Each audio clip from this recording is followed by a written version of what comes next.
पण मी एक साधा हिशोब केला. म्हटलं आपल्याकडं हा जो दगड आहे सगळा सह्याद्रीतला त्याला डेक्कन ट्रॅप्स म्हणतात किंवा बॅसॉल्ट म्हणतात. याची स्पेसिफिक ग्रॅव्हिटी किती आहे बाबा?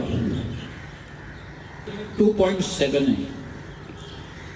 म्हटलं ठीक आहे, आपण ॲव्हरेज काढू, अगदी 1.7 धरू.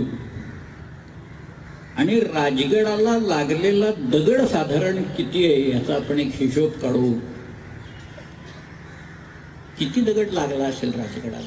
एक किल्ला बांधला शिवाजीराजांनी, नंतर किल्ल्यांच्या शृंखला निर्माण केल्या त्यांनी.